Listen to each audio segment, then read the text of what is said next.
พระสงฆ์องค์เจ้าขอกราบไหว้สาบุญญาปารมีธรรมพระเดชพระคุณหลวงพ่อสุนทรธรรมานุโยคที่ปรึกษาเจ้าคณะอำเภอดอยหล่อเจ้าวาดวัดพระธาตุโขงขาวขอกราบไหว้สาบุญญาปารมีธรรมพระเดชพระคุณหลวงพ่อสาธุกิจจานันท์เจ้าคณะอำเภอดอยหล่อเจ้าวาดวัดพระธาตุเจ้าดอยน้อยพร้อมไปด้วยพระสงฆ์องค์เจ้าทุกรูปทุกองค์ด้วยความเคารพอย่างสูงสุดยิ่งครับผมสวัสดีเจเจแล้วก็ขอสวัสดีป้าน้อยหนุ่มผาจ่อคนรูปหล่อตัวขอเจริญปกพระทายาติโยมกับไว้จะตุกลุงล็อกเหมือนกันนะครับกับไว้จะตุกลุงนวลคนลูกหล่อเขาเหมือนกันนะครับวัดดีเนาะตุกลุงนวลนี่คนลูกหล่อแล้วก็เอ็งว่าสันเมียนะครับว่าตุกลุงกับวันนี้ก็ไอโวของผมมาแม่กันบ่ฮู้เตื้อมันแม่บื้นก็แก่บ่ฮู้เตื้อเนี่ยศรัทธาญาติโยมวันนี้ก็รายการสารธรรมยามบ่ายยามแรงก็มาปะกับคณะศรัทธาญาติโยมเหมือนเช่นเคยตั้งแต่บ่าย3 โมงไปจนถึง5 โมงแรงโดยมีตนตัวเก้ากับผมอาตมาภาพสามเณรรักปัญโยนันท์วัดสันเหมืองตำบลหนองล่องอำเภอเวียงหนองล่องจังหวัดลำพูนเป็นผู้รับผิดชอบดำเนินรายการถ้าเป็นวันอังคารก็จะปะกับอาตมาภาพเนาะศรัทธาญาติโยมรายการนี้ก็จะออกอากาศทางสถานีวิทยุคลื่นพระพุทธศาสนาการศึกษาและวัฒนธรรม104.50 วัดฝ่ายหินตำบลสุเทพอำเภอเมืองจังหวัดเชียงใหม่โดยเมตตาธรรมของท่านอาจารย์ท่านพระครูสมุวิสุวัฒน์วรกิจโจสถานีวิทยุวัดพระบาทอุดมน้ำบ่อซาวา100.25 เมกะเฮิรตซ์อำเภอฝางจังหวัดเชียงใหม่โดยเมตตาธรรมของพระเดชพระคุณหลวงพ่อสุจิตตานุรักษ์ด็อกเตอร์ท่านอาจารย์จำเริญโชติธรรมโมสถานีวิทยุมนเสียงธรรม106.25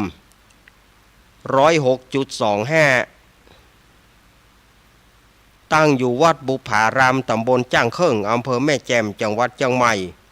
โดยเมตตาธรรมของพระเดชพระคุณหลวงพ่อมงคลวิสิทธิ์แล้วก็ท่านปรัตน์อุทัยทั้งสองท่านสถานีวิทยุแม่วางเรดิโอ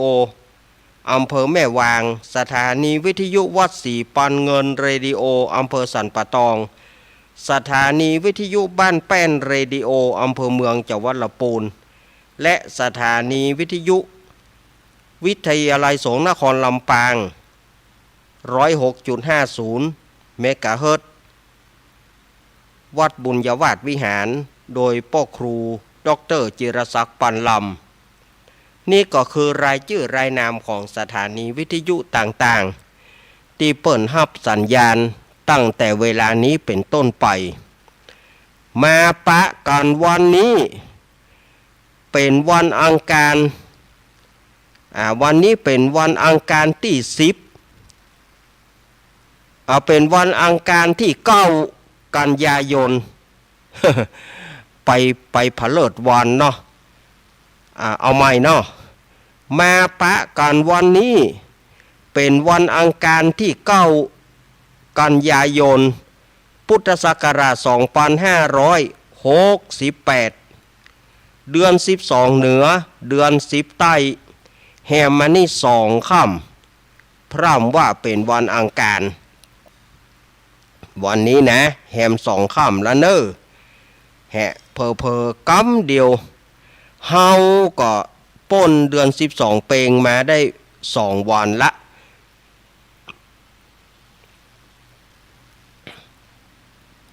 เมื่อมาปะกันแล้วอาตมาภาพก็บ่ฮื้อได้กลาดเกลียวเสียไว้ล่ำเวลา ตามดังได้สัญญากับศรัทธาญาติโยมไว้ว่าวันนี้จะมาเทศน์ธรรมลัยโพธิ์ฮือกับศรัทธาญาติโยมที่เปิ่นฟังอยู่ตั้งโซนเหนือเฮาตั้งแต่สันปะตองขึ้นไปสันปะตองหางดงขึ้นไปจนถึงเจียงใหม่จนถึงสันทรายดอยสะเก็ดปุณณะเนาะศรัทธาญาติโยมวันนี้นะวันนี้จะได้เทศน์ธรรมแล้วก็มีกิจกรรมเดือน12เพลงฮือศรัทธาญาติโยมได้ฟังกันวันนี้ก็ตามที่ได้สัญญากันไว้เนอะ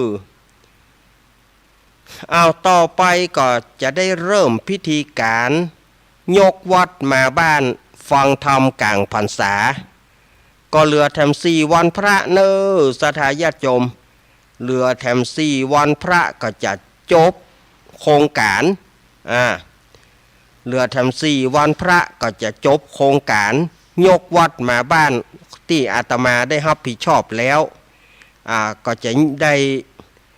กิจการนี้ก็จะได้ยกเลิกไปเนาะจะได้ยกเลิกไปแต่ว่าการฟังธรรมก็ยังมีอยู่เพราะว่าอาตมาตั้งใจว่าจะเอาธรรมมหาจารย์แต่ละกันแต่ละผูกมาเทศน์เพราะว่ามันจะใกล้กำกายกันเดือนยี่เปง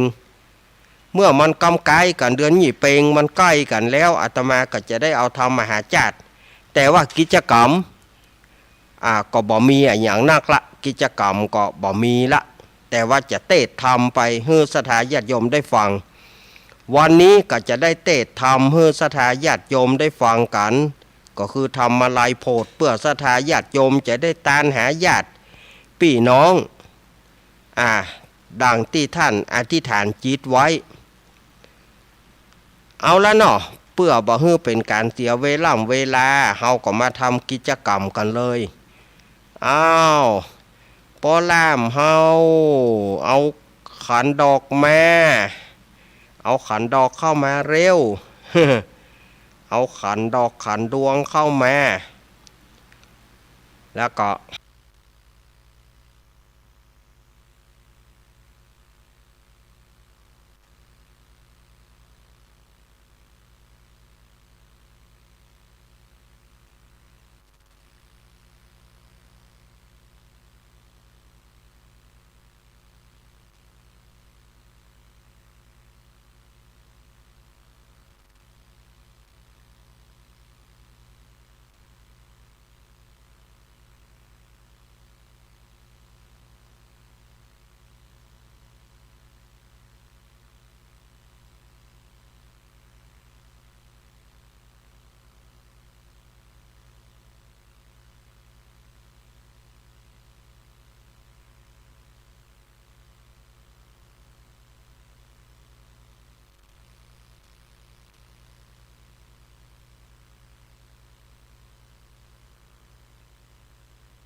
ฮับศีลเนอสถาญาติโยมแสงสีเสียงพร้อมแสงสีเสียงพร้อมไม่มีปัญหาก็โหล1 2 3โหล1 2 3ได้เนาะไม่พร้อมไม่พร้อมป่ออาจารย์ปฏิบัติ เอาเนอพ่อแม่พี่น้องเฮาตอนนี้ก็ได้เวลาแล้วกราบพระเนอกราบ1กราบ2กราบ3อิมินาสการเนะพุทธังปุเจมิอิมินาสการเนะธัมมังปุเจมิอิมินาสการเนะสังฆังปุเจมิอรหังสัมมาสัมพุทโธภะคะวาพุทธังภะคะวันตังอภิวาเทมิกราบสวาคาโตภะคะวะตาธัมโมธัมมังนะมัสสามิกราบสุปฏิปันโนภะคะวะโตสาวกสังโฆสังฆังนะมามิกราบเน้นเอาตาลปัดเอาถวายเอาตาลปัดเฮ้อท่านอาจารย์เอาตาลปัดพัดน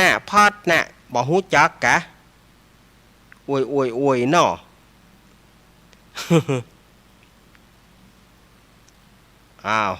สมทานศีลเนอมะยังพันเตวิสุงรักนัตถายะติสารเนนะสหปัญจศีลานิยาจามะทุติยัมปีมะยังพันเตวิสุงรักนัตถายะติสารเนนะสหปัญจศีลานิยาจามะ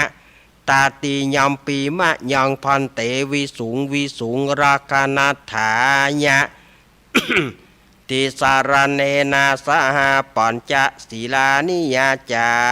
มะ นะโมตัสสะภะคะวะโตอะระหะโตสัมมาสัมพุทธัสสะนะโมตัสสะภะคะวะโตอะระหะโตสัมมาสัมพุทธัสสะ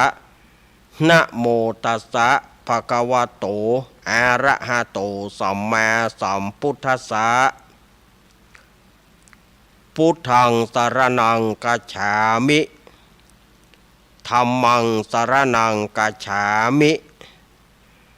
สังฆังสรณังกัจฉามิทุติยัมปิพุทธังสรณังกัจฉามิทุติยัมปิธัมมังสรณังกัจฉามิทุติยัมปิสังฆังสรณังกัจฉามิตติยัมปิพุทธังสรณังกัจฉามิตติยัมปิธัมมังสรณังกัจฉามิตติยัมปิสังฆังสรณังกัจฉามิติสรณะขมานังนิธิตังอามาพันเตปานาติปาตาเวระมณีสิกขาปะตังสมาธิยามิอะทินนาทานาเวระมณีสิกขาปะตังสมาธิยามิ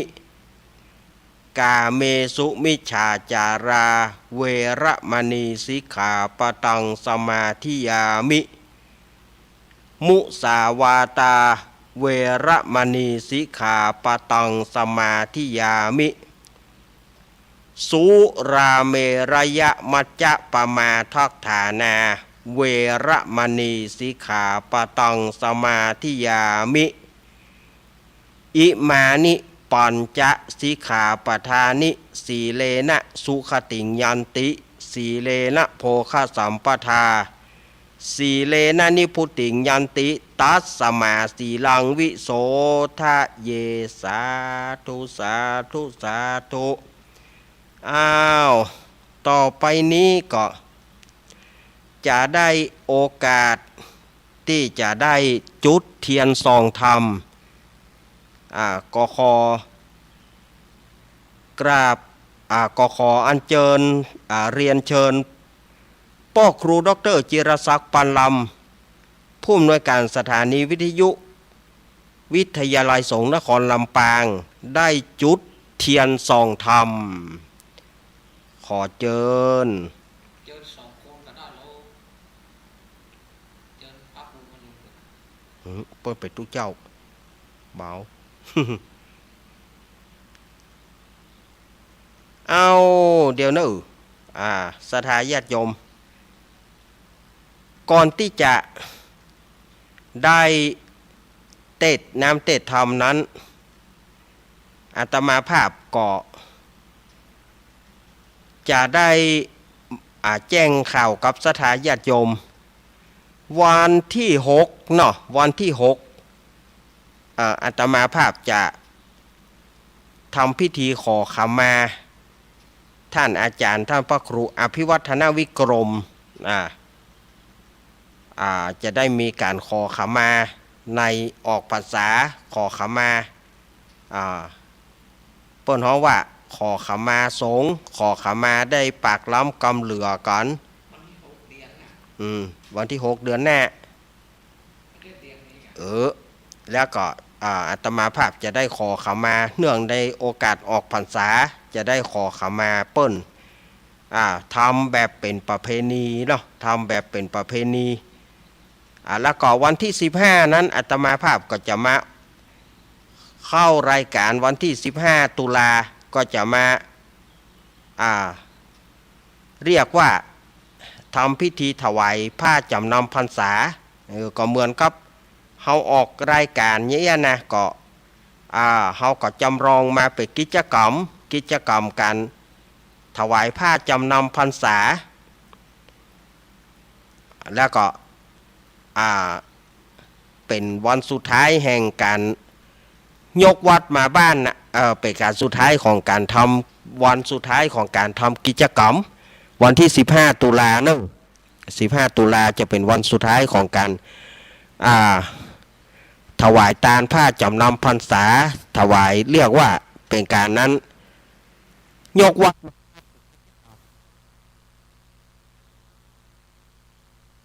จะเลิกกิจกรรมกันละ ใจหายก็สถาญาติโยมใจหายก็เนาะโอ้กรรมเดียวอันนั้นเนาะเนี่ยใดมันจำเป็นเนาะเพราะว่ามันจะเข้าศีลหน้าแล้งละเมื่อมันเข้าศีลหน้าแล้งแล้วมันก็จะมาทำกิจกรรมมันก็บ่เปิงจะต้องให้มันไปเป็นขั้นตอนปีหน้าฟ้าใหม่หากว่ามีโอกาสได้จัดอยู่ก็อย่ามาทำกิจกรรมเพื่อแถมช่วงเข้าพรรษาเนาะ ป่ออาจารย์อาราธนาธรรม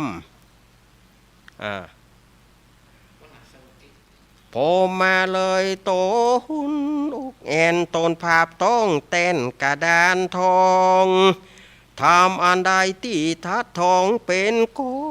งแห่งนักปราชญ์ผู้ข้าขออาราธนาธรรมธรรมังธรรมามุตตมังปัจจังอาราธนังกัลโลมะ วันนี้งดทำเรื่อง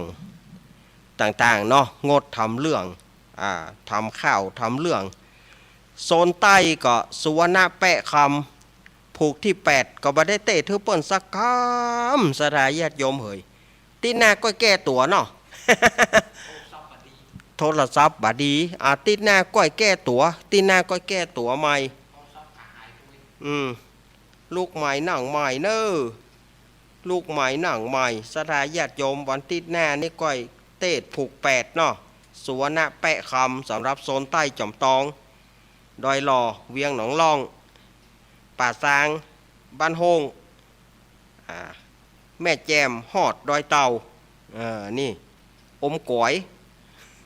เสมิงดูหืม เอามาหาฝากมาขอโทษมาน้อยเพิ่นลืมปลูกกล้วยจ๋าลืมลูกอย่าง วันนั้นกับท่านอาจารย์ก็อาตมาภาพวันอาทิตย์นั้นอาตมาภาพก่อนเนยตัวแล้วก็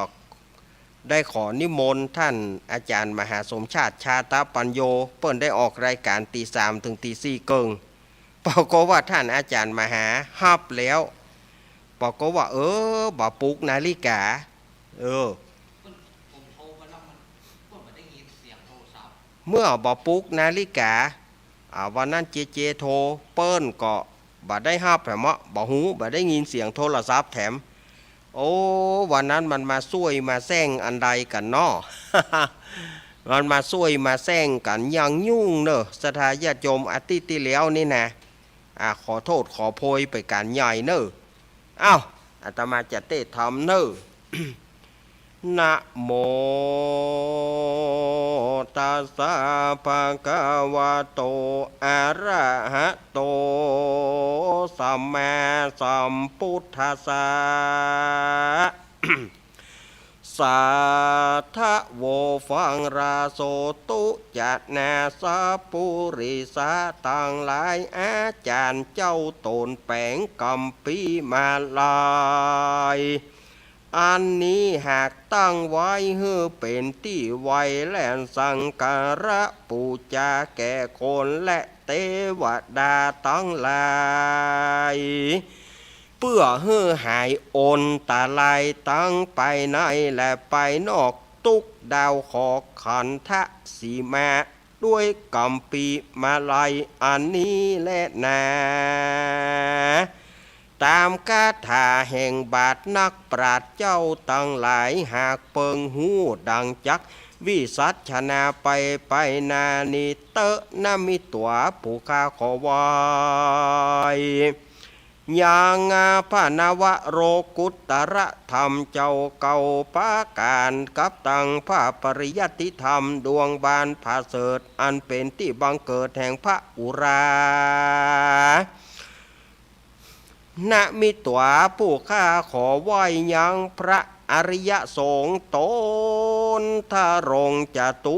ปริสุทธสินใสสะอาดตนปฏิบัติตามหอยพุทธบาทสัพปัญญูนำเอาคำสอนคูโลกลาเฮือบังเกิดศรัทธาแก่กาปสาทะแก่คนและเทวดาตั้งหลายนั่นแหละนาอาติเตกาเลในการะอันล่วงโป้นไปแล้วยังมีพระมหาเถรตนเกี้ยวตนหนึ่งจืดเตปะมาลัยตนทะรงศีลสายวิเศษประกอบไปด้วยเหตุอิทธิฤทธิญาณเจ้าก็อาศัยบ้านอันหนึ่งชื่อกำโพจนะกามอันตั้งอยู่ในยาติเป็นที่อยู่แห่งเกี้ยวเจ้าตั้งสามก็มีหันและนาเอกทิวสังยังมีวันหนึ่งสายมหาเถรเตปะมาลัยก็มีใจมักไข่โพดฝูงสัตว์อันต้องโตดอยู่ในอบายแต่ดีลี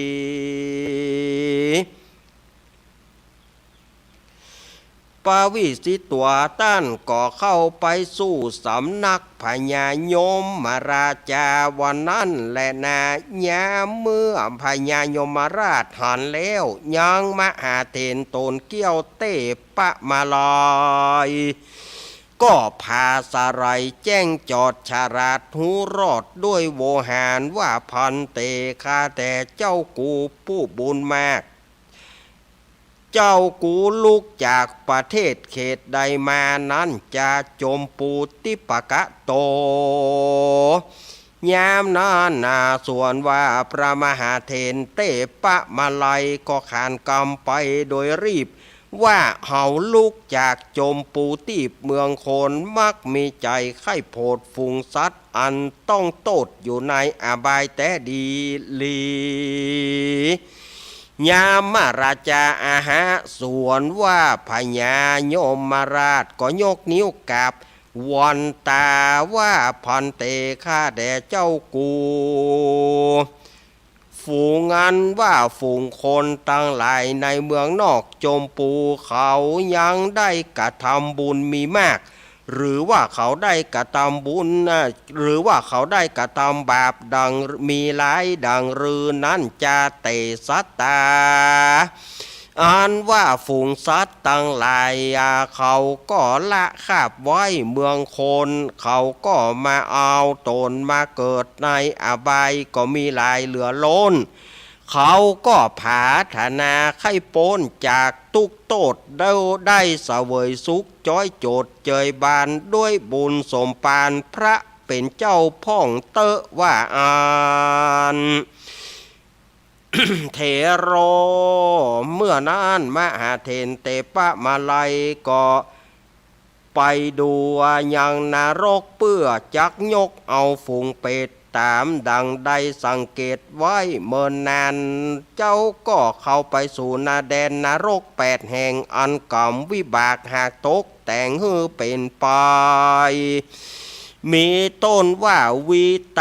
ระนีมอใหญ่โลหะกุมพีใจปอดีอุสุตะนรกมีขอบเขตสังคตะนรกเป็นเพศปูนกลัวตายแล้วกับกายมาเป็นตัวดังเก่าอเวจีนรกนั้นเหล่าสัตว์ฮ้อนเอาด้วยฟองไฟบางเกิดไปหลายเยื่องโลหรือว่านรกเป็นดังเครื่องโกงจักสัตตะนรกปักลักพับแผ่วรอดวิริยนรกขอดสุดไปเจ้าก็บ่ดูได้แต่ใส่เจ้าก็มีใจไข้โพดฝูงสัตว์ต้องโตดไออาบายต้านก็มากฎหมายสังเกตไว้เว้นว่าแต่โพดบ่ได้พอพวกกระทำเวร5 ประการด้วยอนันตริยกรรมอันเป็นนักอันจักรอพระศรีอริยเมตไตรเจ้าจักลงมาภายโพดเขาจึงจักพ้นโทษเมื่อไปลุ้นและนาเทโรเมื่อมหาเทนเตปะมาลัยก็ปิกคืนไปบ่จ้าสู้สำนักพญายมมาราจาก็กล่าวว่าดูการามหาราชเฮยอันว่าฝูงสัตว์ตั้งหลายอันต้องโตดอยู่ในอบายยังมีหลายเหลือล้นเขาบ่ได้พ้นพอพวกกระทำเวร5 ประการยังจักรอตนศีลงามบ่เศร้าคือพระศรีอริยไตรพระศรีอริยเมตไตรเจ้าจักลงมาภายโพดเขาจริงจักปนโตดเมื่อไปลุ้นและนายามมาราชาอาหาส่วนว่าปัญญายมราชก็ยกมือกราบวันตาว่าพันเตคาแด่เจ้ากูผู้บุญมากโตนหากกรุณาฝูงสัตว์ตั้งหลายว่าสาตุสาตุสาตุดีๆอันหนึ่งผู้ข้าขอสั่งไว้เจ้าเมืองนอกจมปูขอเฮือเขาเร่งรีบกระทำบุญเฮือตานรักษาศีลเมตตาภาวนาอย่าขาดอย่าเข้าอำนาจแห่งตัณหา อย่าได้กระทำปานาติบาตอย่าเข้าอำนาจแห่งตัณหามีใจลบเอาของต้านผู้อื่นอย่าเล่นจู้สู่ผัวเมียอย่าจุไล่ล่อลวงภัยอย่าดื่มกินสุราน้ำเหล้าอย่าอันมี เดี๋ยวกันเนอะสุมาเนอะสถาญาติโยมเนอะว่าไปมันสับสนแต่เดี๋ยวเนอะอย่ากระทำปานาติบาตอย่าเข้าอำนาจแห่งตัณหามีใจลบเอาของต้านผู้อื่นอย่าจุละอย่าเล่นจู้สู่ผัวเมียอย่าจุไล่กำสนซออย่าดื่มน้ำเหล้าล่ออย่าเมาอย่ากวนเก่าด่าจีตีพรามอย่าใจหันด่าป้อตีแม่อย่าตัดไม้สลีมหาโพธิ์อย่ามั่งเกี่ยวโกดเจดีกระตำเลือด กะตามหือเลือดตีนพระเจ้าออกจงเป็นหิตะนุหิตาปากันนารักษาศีลภาวนาอย่าได้ขาดหือจำเริญยังเตวตูดตั้งห้าก็จักเป็นบุญแก่ก้าไปนาขอพระขอ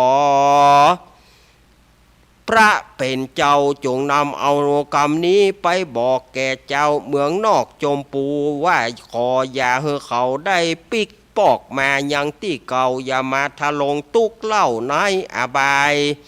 ขอพระบุญภัยเป็นเจ้าขอนำเอาข่าวนี้ไปบอกแก่เจ้าเมืองนอกจมปูรีบแดเตอเทโรมหาเถนเตปะมาลัยกันว่าได้ฮับเอาคำสั่งแห่งพญาโยมพิบาลวันนั้นแล้วก็คืนมาสู่อาวาสแห่งตนด้วยหลวงอากาศกลางหาวถึงวันลุนมารอดรุ่งเจ้าจอดมาถึงตั้นก็มาถือเอาวีและบาทนุ่งห่มผ้าย้อมฝาดคาดปริมณฑลแล้วเสด็จโหนไปสู่บ้านโพจนกามเพื่อเอาเข้าบินที่บาทนั่นและนายามนั้นคนตั้งหลายก็มาเป่าปกเตือนกันว่าดูการาเจ้าเฮาเฮ้ยบัดนี้ท่านพระเป็นเจ้าท่านก็เข้ามาบินที่บาทขอป้ากันหาสั่งมาใส่บาทจุคนขออาราธนานิมนต์ไว้ก่อนเพื่อบอกให้พวกข้าทั้งหลายย่อนตั้งตานศรัทธาพี่น้องเจ้าบ้านเขาก็ปากันออกปากต้านนิมนต์เขาก็ปากันยอยงเข้าใส่บาตรตามหัตถบาทวินัยกองผู้จบทองฉลาดก็มาเวนเกณฑ์เข้าบินที่บาทปากันหยาดน้ำไม้ตาลก็มีฮั่นและนาเทโรเมื่อนานมหาเถนเตปะมาลัยจึงได้โอกาสจะสอนคนทั้งหลายว่าดูการาอุปาสกะอุปาสิกาเฮยตา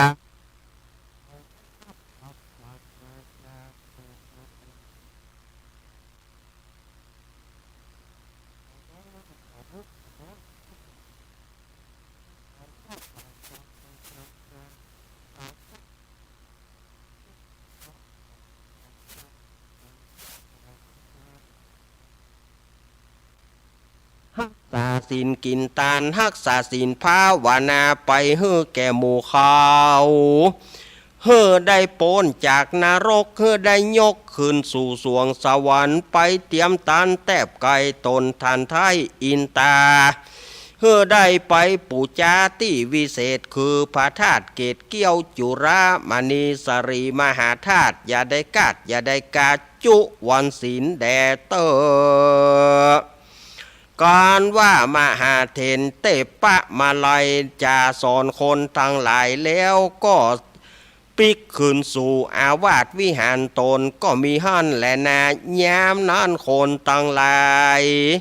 ก็ปากันมันกระทำบุญบ่ขาดบ่กระทำบ่ปานาติบาทบ่ฆ่าสัตว์ลักของเปิ้นบ่เล่นจู้สู่ผัวเมียบ่จุไล่ล่อลวงไผบ่ดื่มกินสุราเมรัยเต้าว่าปากันรักษาศีลกินตาลหยาดน้ำไม่ตาลไปหาฝูงสัตตาหมู่เพศเพื่อให้เขาได้พ้นจากเหตุอบายก็มีหั่นแหละนามาลายาสุตังนิธิตังขีญาสังวนานาวิเศษจาห้องเหตุธรรมลายโพดก็บางกมสมเรศเดสาธุสาธุสาธุเอาละสทาญาติโยมเฮย มาลายโพดก็จบลงไปเนอสทาญาติโยมใจเย็นๆบ่ที่จะตานก็เดี๋ยวได้ตาลแน่นอนศรัทธาญาติโยมก็เอาสั่งมาจุกันเอาเขียนแสลงเนอเอาเขียนแสลงมาเขียนแสลงมาเขียนแสลงมาเอาแสลงมากุคนเนอ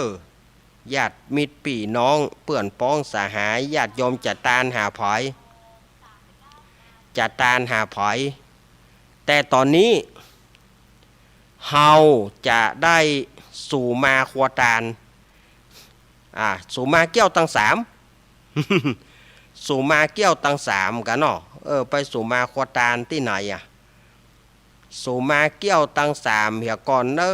สถาญาติโยมขันดอกแม่ลุงหนุ่ยจุดเตียนแถมกำเนอ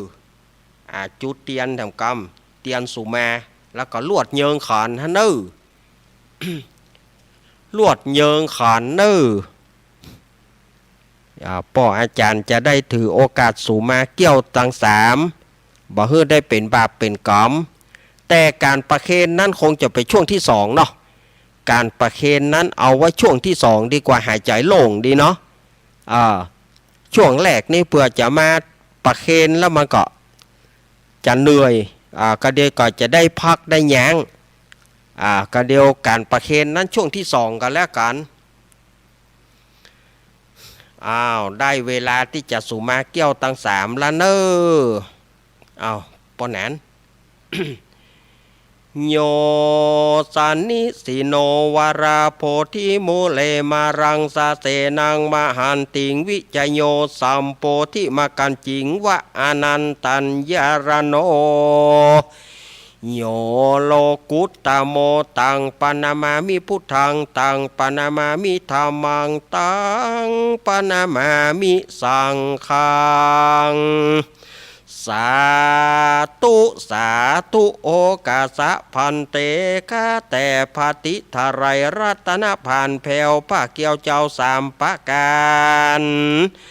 และพระปัญจเกี่ยวห้าจำพวกมีสลีสัพปัญญูพระพุทธเจ้าตนเป็นเก้าเป็นประธานเกี่ยวตั้งสามจุแห่งจุตี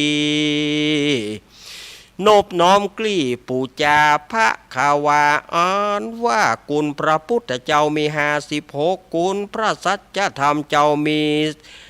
38นบน้อมแขวดใส่กล่าวกุลพระสังฆเจ้ามี14นบน้อมกลี้ปูจังกุลพระวิหารังมี80,000ยกย่อยื่น4ปันดวงนอนนับปันพวงโดยพาบาทพระธาตุเจ้าเจดีย์ตั้งเก้าไม้สลีมหาโพธิ์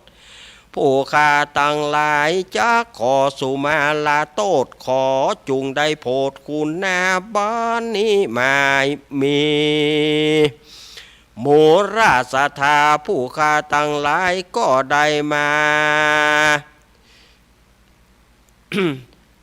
หักษาศีลกินตานได้เมตตาภาวนาฟังธรรมเทศนาก็เป็นการบัวระมวลดีแล้วจะขออำลากาดแก้วคืนเมื่อสู่เกหาจึงมีมัทุบุภาราชาดวงดอกเข้าตอกพร้อมเตียนงามปันเป็น3โกถากปัตถมาวิภาคในเบื้องต้นหัวตีผู้ข้าทั้งหลายจะขอสุมายังพระมุนีภายโพดจงขอเฮอกับกายป้นจากโตดโตสาส่วนทุติยาวิภาคโกถากอันทวนสองผู้คาปองแต่งไว้ยกยื่นให้ทุนตามเพื่อจักแม้ขอสุมายังพระธรรมหอมหืนอันใด84,000พระธรรมขันธ์ส่วนตติยาการวิภาคโกถากอันทวนสามผู้ข้าตั้งหลายจักขอสุมายังพระสังฆะผู้มีศีลวิริยงามบ่เศร้าคือพระสังฆเจ้ามากมีมวลนะบางเตื้อผู้ข้าตั้งหลายหากได้พิษผวนโดยกายวจีมโนมินสันมีใจบ่เที่ยงมันกึดสอดดันผิดไปได้ลงลายบ่ตานได้สังเกตได้ลาละเมิดยามเดียวยามเมื่อนั่งยืนนอนเตียวคู่เหยียดกลัวว่ามันจะผิดระเบียบกองธรรมหรือว่าใดลูบกำบีบนวด ยามเมื่อมันได้เจ็บปวดกายาตั้งเกสาโลมาลวะหล่นได้ปากโป้นเสียงดังหลอนว่าได้ผิดปวนโดยวจีกรรมกรรมปากได้กล่าวกรรมละหยาบจ้าเหลวไหลบางเตื้อได้จามจามอ้อยอ้อยโคกโคกขากขากบ้วนน้ำหมากขากน้ำลายใดข้ามกายยกย่ำขึ้นที่ต่ำและเตียวที่สูงด้วยอิริยาปถะตั้งสี่อันบ่หูแจงที่เหลือประมาณภาการหนึ่งหลอนว่าปุคาตั้งหลายได้นั่งยืนนอนเตียวเหนือพระวิหารศาลาอารามและห่วงเกี่ยวบ่ตันได้เพียวกวาดแล้วลวดลานีกลัวมันจักบ่ดีไปนาผู้คาตั้งหลายก็จักขอสู่มาปังเตื้อได้มีใจอะไรหาปังปาดมีใจกึดเติงหาคารวาสเคหาหลอนได้ฟู่จาอูอวนกรรมอันเล่นม่วนกวนทำก็มากลัวเป็นวจีกรรมกรรมปากแต่ดีลีบางเตื้อได้สูบบุหรี่อมเมียงหมากถมน้ำลายบากตำลงในเขตโคงอันวิเศษก็นับว่าเป็นเหตุปะมาตาหลอนได้กล่าวกรรมมุสาไหวเล่นใจตื่นเต้นกลางประชุมชนยามกระทำกุศลบุญใหญ่กายะวจีมโนไปบตันหอมหลอนมีจิตใจจรแตกตื่นเอาเรื่องอื่นมาอู้กันเสียงมีนั้นกะแก่นกลัวว่ามันบถูกแม่นกองทำก็ขออย่าเฮอเป็นโตสนากรรมโตดใหญ่ไปไขว่ควางมักกะต่างนิวนวางโตดตองขอกับกายแห่งห้องอโหสิกรรมขอฮือหายจากนิวรณ์ทำกรรมอันจักเป็นบาปอันจักแหมลาบคืนสู่จันฟ้าและอมตะมหาเนรปานผู้ข้าตั้งหลายจักขอสู่มายังพระพุทธพระธรรมพระสังฆเจ้าผู้ข้าตั้งหลายตั้งผู้ข้าตั้งหลายนั่นเล่าตั้งหนุ่มเทาจักขอกลมเก่ากับสู่มานั่นจุงจักมีเตียงแต่ดีลี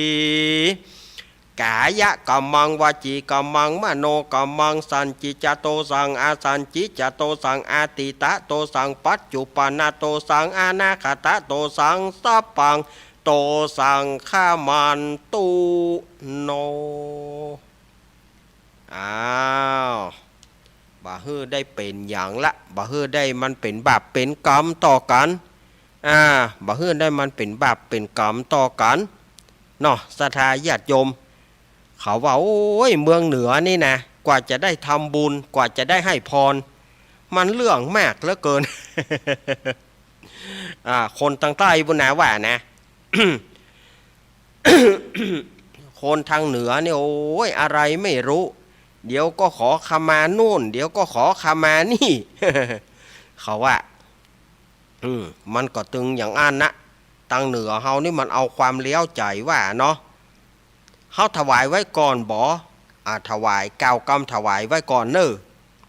ก็เดี๋ยวเขาก้อยมาประเคนกันในช่วงที่สองในช่วงที่สองดีกว่าเขามาถวายก้าวกรรมถวายเนอะศรัทธาญาติโยมต่อไปกล่าวกรรมถวายนะโมพร้อมกันเนอะนะโมตัสสะภะคะวะโตอะระหะโตสัมมาสัมพุทธัสสะนะโมตัสสะภะคะวะโตอะระหะโตสัมมาสัมพุทธัสสะนะโมตัสสะภะคะวะโตอะระหะโตสัมมาสัมพุทธัสสะอิมานิ มะยังพันเตกัปปิยะพันดานิสัปริวารานิภิกขุสังฆสะโอโนชยามะสาธุโนพันเตภิกขุสังโฆอิมานิกัปปิยะพันดานิสัปริวารานิ ปฏิกันหาตุอัมหากังทีฆะระตังหิตายะสุขายะข้าแด่พระสงฆ์ผู้เจริญข้าพระเจ้าทั้งหลายขอน้อมถวายกัปปิยพันธ์กับตั้งบริวารตั้งหลายเหล่านี้แด่พระสงฆ์ขอพระสงฆ์จงรับกัปปิยพันธ์กับตั้งบริวารตั้งหลายเหล่านี้ ของข้าพระเจ้าตั้งหลายเพื่อประโยชน์และความสุขแก่ข้าพระเจ้าตั้งหลายสิ้นกาละนานเทินสาธุเอากล่าวกำถวายแล้วเนาะศรัทธาญาติโยมเอาสั่งมาจุกันเนอเดี๋ยวจะไปฟังเกณฑ์ด้วยนะถ้าอาตมาบ่อนุญาตถือประเคนจะไปฟังเกณฑ์เตื้อ จะไปลึงโดนเคียนนะลึงตีป้าบนะคนใดลึงเนอตีป้าบนะห้ามลึงเนอ ถ้าคนเข้าลึงนี่จะย้ายหมดจะใช้ไม้อะไรอย่างครับbỏ nhận nát nhận nạ vài chè năm bả hả vài chè năm bả nhau tới vài chè năm bả hàn năm chim còn hàn năm chim cònเอาvài chèนั่นนะติดหนองนับมันตึงแตกนี่จนว่าแสบคันพอถูกไม้เยิง มอเจน้ำป่ามันมีกะมีเอาแจ่น้ำป่าหันแจ่น้ำจิ้มใส่พริกแต่ตัวปัดเถอะพริกแต่เนี่ยพอเอาน้ำจิ้มหันติดหนองนับมันตึงแตกดังโผล่ แตกดังโผล่สถาญาติโยมเนาะได้หอดป้อไอมันนะป้อไอโบมันบืนก่อนมามันอู้เตื้อเพราะว่าพิธีกรรมประเสริฐเตื้อป้อไอบ่อู้เตื้อพิธีกรรมประเสริฐเตื้อถ้าป้อไออยากก็โดนไม้เจน้ำป่าว่ะเอาว่ะครับให้โดนดูเปล่าเก็บมึงข้าให้กูจ่ายอยู่ไม่อย่างของจ่ายยายันมึงหันย้ำจิ้มเพื่อเอาจิ้มก่อยจิ้มอย่างก็แง่กุมเอาอยู่อย่างกลัวตายมันก่อนก็โหจ่ายเนี่ยบอกกลัวเนี่ยมันเจ็บ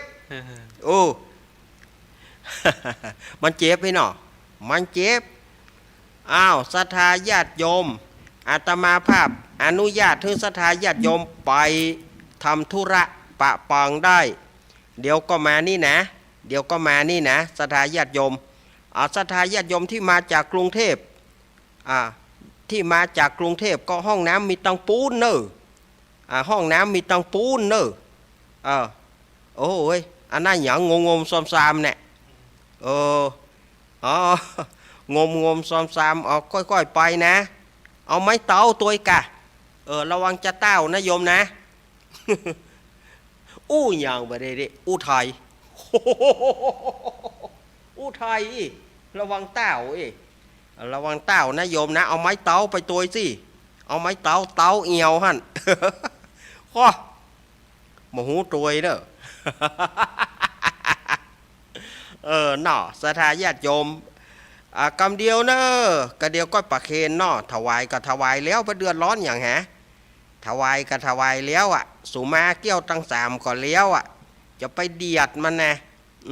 จะไปเดียดมันกำเดียวก็ก้อยปะกันในช่วงที่2ปล่อยแถวออกไปได้โอ้ไปเจ๊กะ ไปออกแรงไปเจ๊กะ เล่นอย่าเพื่อเอางัวออกแรงแล้วเนี่ยแต่ บาดีแต่เดี๋ยวอาตมาศรัทธาญาติโยมไปทำธุระให้เรียบร้อยแล้วเข้ามาเนอะ10 นาทีเดี๋ยวเข้ามาเนอะเจริญพร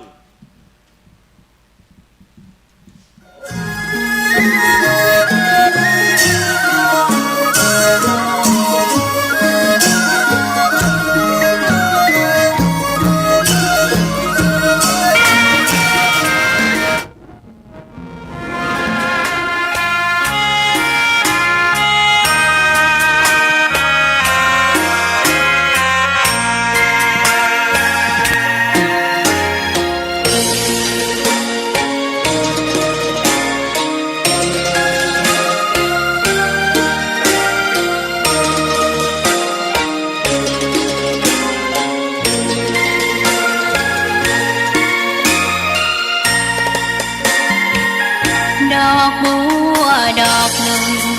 ตึงใจไว้เพื่อบูชาแด่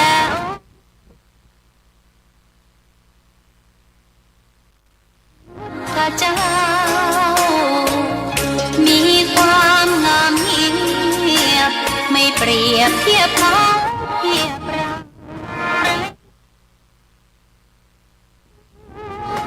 แต่เจ้าก็คือ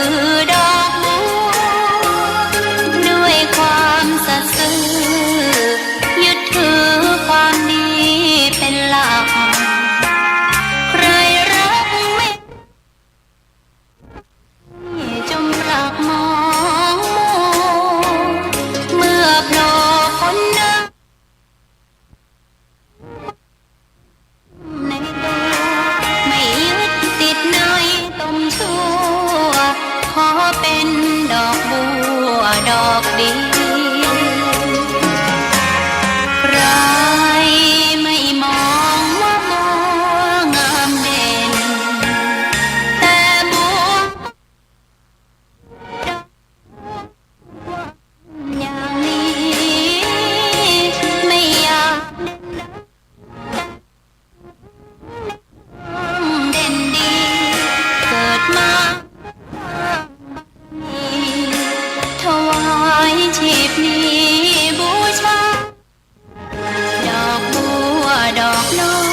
ยเฝ้าคอยคนที่ใจบุญมาโอบเอื้อรู้ค่ะ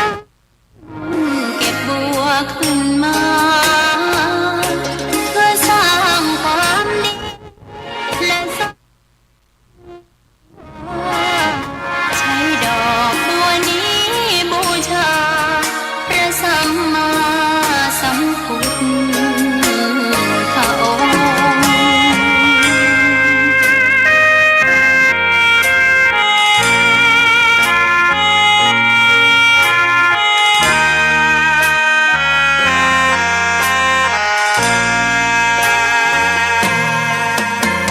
ใครไม่มองว่าบัวงามเด่น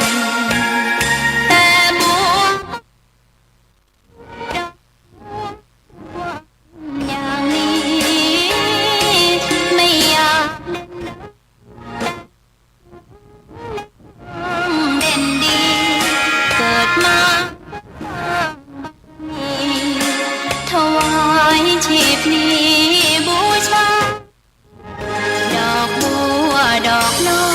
ยเฝ้าคอยคนที่ใจบุญมาโอบเอื้อรู้ค่ะเก็บบัวขึ้นมาเพื่อสร้างความดีและสร้างใช้ดอกบัวนี้บูชาพระสัมมาสัมพุทธอ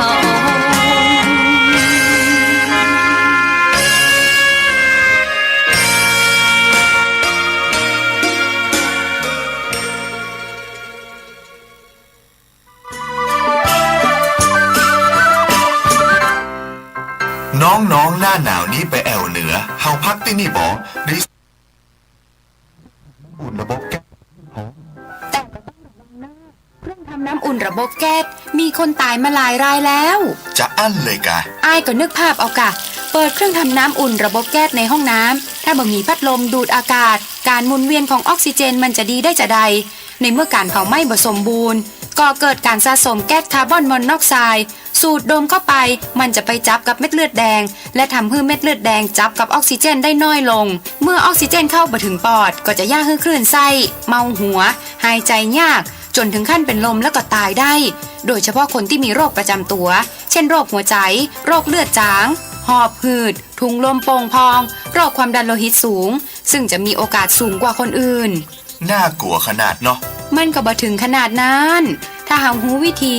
คือถ้าอาบน้ำด้วยเครื่องทำน้ำอุ่นระบบแก๊สบอดี้อาบเกิน10 นาทีจะต้องเปิดพัดลมระบายอากาศหรือให้อากาศถ่ายเทได้ดีอันนี้ก็จะช่วยได้นักถ้าหมู่เฮาแค่หูข้อมูลเพิ่มเติมโทรสอบถามได้ที่กลุ่มสื่อสารความเสี่ยงและพัฒนาพฤติกรรมสุขภาพสำนักงานป้องกันควบคุมโรคที่1เชียงใหม่053 140 774-6หรือสายด่วน1422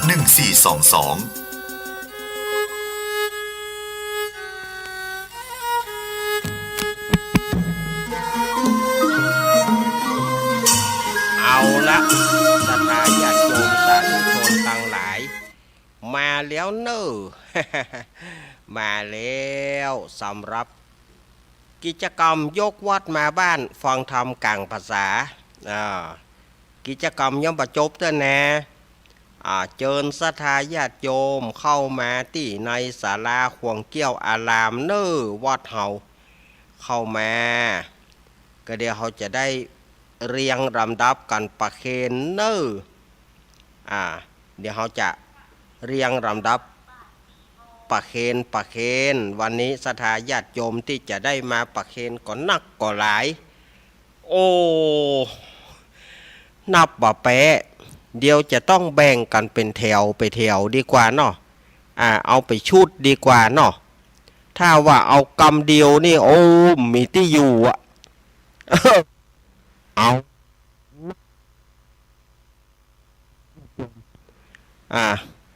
มันแน่นขนาดมันจะลู่กันมันใจหยาง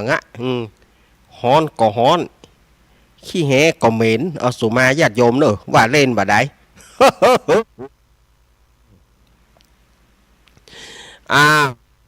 พร้อมกันอันญาติโยมที่มาจากกรุงเทพเชิญเนอะนั่งบนตังเนอะโยมเนอะนั่งบนตังหรือว่าจะนั่งก้อมก็ได้ก้อมก็มีก้อมก็มีหรือว่านั่งบนตังก็ได้นั่งบนตังตังเก้าอี้น้อยนะนั่งตังเก้าอี้น้อยก็ได้นะหรือว่าจะนั่งก้อม แต่ท่านพี่ไอ้เนี่ยวายนะอันเนี่ยวายมันใจแช่เปล่า ไผ่บอกคือขิงแช่เปล่ามันบาใจ คอยไปฟังนี่เต้นเปิ้นจัดปากเคนเนี่ยโอยเนาะสู่เขาสองคนนี่มันมีอย่างเต้แกสู่บ่ได้อู้กับสะเตือแกแช่เปล่ามาต่อไปนี้ก็แม่จันเรือนใสเนอะอาวุโสเนาะปากเคนเอา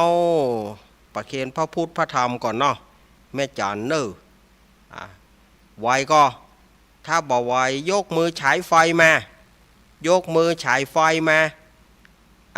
ยกมือฉายไฟเอาป้าน้อยบุญปันมโนครไปฮับของแม่จันเนอะประเคนการพระพุทธแม่เดือนเพ็ญทีมวางถวายการพระธรรมเนอะ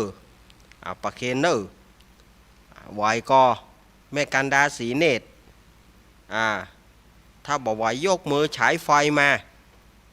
ป้าน้อยบุญปานมโนครป้อบุญศรียานะไอพงป่าซางจะไปเอาไอเอกพะเยาจะไปเอายกมือฉายไฟมาถ้าผู้ใดที่ลูกยากหนังยากลูกมาจะมาประเคนสังมันยากมันอีบกันก็ยกมือฉายไฟมาเดี๋ยวเจ้าหน้าที่จะไปเอาสังฆทานของท่านมาประเคนเนาะเอาละต่อไปเป็นการประเคนเนาะคลื่น 104.50 เมกะเฮิรตซ์รายการธรรมะคลายเครียด ปี้พิสมัยสุริโยดรมาประเคนเลยหัวหน้าทีมแม่พรปาเศร้าแม่พรเอราวัณแม่กรกมลแม่อารีต้นเปาพี่ซองสีจันตูนแม่หลงโบคำจันลอยมาเนอะแม่หลงเนอะ แม่หลงโบคำจันลอยมาลุงหนุ่ยสว่างเมฆป้อนาน7 สีทีวีเพื่อคุณมาป้อนาน7 สีทีวีเพื่อคุณป้อหลวงพงป่าสร้างป้อหลวงพงป่าสร้างเอาป่าเคนเนอร์ยายพรร้องงัวแดงสั่นกำแพงเชียงใหม่ยายพรไวก็โอ้ไวก็ถ้าบ่ไวก็ยกมือฉายไฟมายายพรเจ้าหน้าที่อย่าไปฮับเอาเจ้าหน้าที่อย่าไปฮับเอาเนาะแม่จันทราชื่นใจนมัสการครับผมแฟนพันธุ์แท้ครับมาละนมัสการครับผมแฟนพันธุ์แท้ครับมาแล้วนะหูแล้วนะนมัสการครับผมแฟนพันธุ์แท้ครับหูแล้วจะประเคนก็นมัสการครับผมแฟนพันธุ์แท้ครับหูละอันไอ้ไปเป็นเจ้าหน้าที่ไปไอ้ไปเป็นเจ้าหน้าที่คอยที่ว่าผู้สูงอายุมายากไอ้ไปฮับของคนหนึ่งไปแฟนพันธุ์แท้ไป โอ้ลุงหนุ่ยสว่างเมฆมีไหนแม่กรกมลมาพร้อมหรือยังมาเลยแม่บุญกแม่แดงดอกตะล่อมดอยป่าโคงดงป่าคอยมายายแดงมายากกะก็ยากเนาะเอาขอให้ลูกหลานประเคนเอาลูกหลานประเคนไผก็ได้ประเคนนั่นน่ะ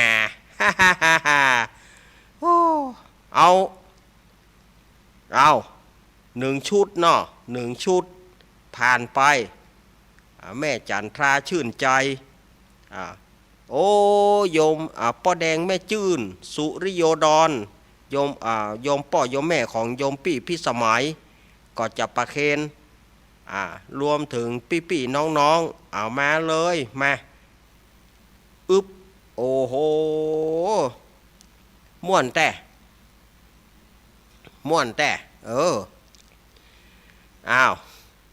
ต่อไปหมดแล้วบ่ขึ้นของเฮา104มาขาดไผเก็บตกไผมาขี้ค้านจะเก็บตกบ่ใจหยะ มามีก็มีมาเลย1 2 3 อันนั้นก็จะลูกอย่างใดน่ะลูกยากตั้งคอยลูกยากเกิดเอาการเตดเนอร์เอาแสลงมายึดแสลงมาเอาแสลงมาทั้งหมดเลยเอาแสลงก็คือที่เขียนนะบ่จะเอาเล็กจะแรงมานะเอาแสลงที่เขียนนั่นน่ะที่เขียนรายชื่อตานหื้อไผนั่นน่ะเนาะเว้ยอันนี้อย่างสลากอันนี้จะแปลงต้นสลากมาสลากกพัตตานังเตติตานังสลากกพัตตานังนี่ปานังปรมังสุขังอันนี้ไปสลากมาเนาะสลากกพัตต่อไป100.25น้ำบ่อซาวามาเลยน้ำบ่อซาวาเจ๊กนกพิษชัยนาเจ๊กนกพิษชัยนาเจ๊ระพีพันธ์แม่มริวันมาเลยฝางแม่อายชัยประการมาป่อบุญศรียานะป้อน้อยบุญปานมโนครแม่บัวพัดกุลัน แม่จันทร์ศรีสุขาแม่สมศรีนันทารามโอ้แม่สมศรีลุ่มวัดมาบะเดียววัดฝ่ายหินแม่สมศรีลุ่มวัดมาการต้อมก้อมมาบะเดียวโอ้ตะกี้เปิ้นห้องแล้วยังบ่แม่ตะกี้เอามาเลยมาสาธุสาธุสาธุประเคนเนาะแม่สมศรีนันทารามแม่อินทนินแม่ศูนย์น้อย ถ้าเสียงมันยังบอกเขาก่อนก็สองกองกระดังเลยนั่นน่ะ ญาติโยมอาจจะได้ยินเสียงเนาะตุงเปิ้นซ้อมกองเนอะเปิ้นฝึกกองหลวงวัดปากทางเจริญนี่นะเปิ้นฝึกกองหลวงเสียงมันจะดังหน่อยวูน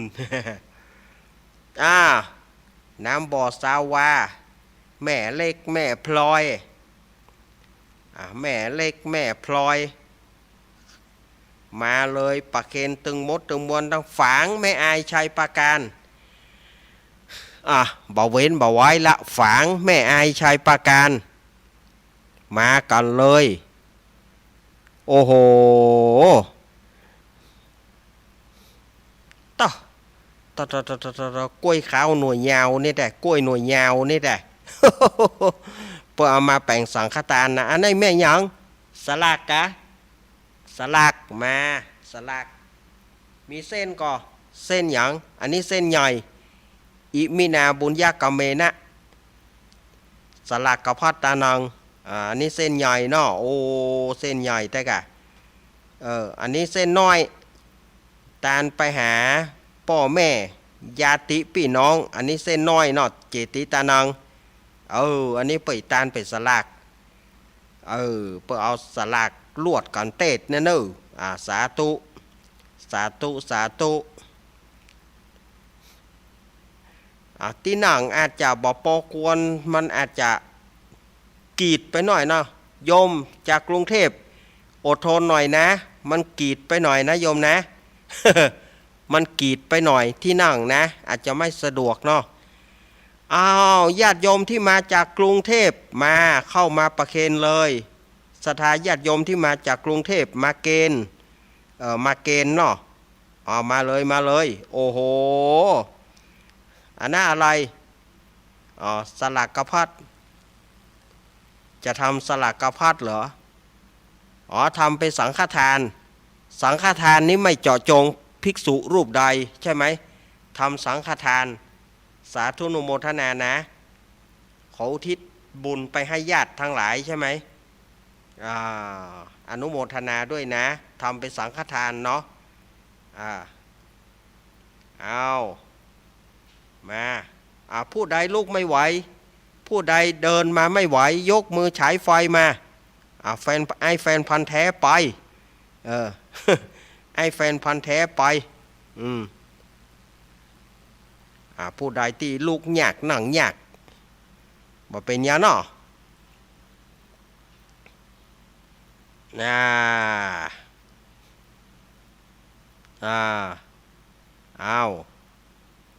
อันนี้ฝางแม่อายชัยปาการต้องคือฝางแม่อายชัยปาการหน่อยเพราะว่าเปิ้นมานักเปิ้นมากันนักกันหลายเพื่อมาฟังเทศฟังธรรมมาลายโพดโลกตานไปหาญาติตั้งหลายเอาแสลงมานี่แม่เอาแสลงมานี่เอาแสลงมานี่เดี๋ยวจะอ่านให้ฟังเนอะแต่ว่าเราจะอ่านถ้าจะอ่านคำจื่อนี่โป้มันบะจบเนอะแม่ก็เดียวเวลาหมดก็ยังบะจบเลยจะกินเวลาของพระคุณเจ้าตังลำปางแบบละ บ่าวเดี๋ยวจะไปน่ะมันมีที่เฮาเนี่ยมันอยู่ที่หมองแม่มันอยู่ที่หมองมันอยู่ที่หมองเอาโยมจากกรุงเทพประเคนเสร็จแล้วหรือยังเอาไปนั่งที่ได้ไปนั่งที่ได้ไปนั่งที่ได้ประเคนแล้วก็ถอยเลยอย่าจับประเคนแล้วอย่าจับสวะประเคนแล้วสวะเลยสวะปล่อย โอ้ยหานี่เนาะ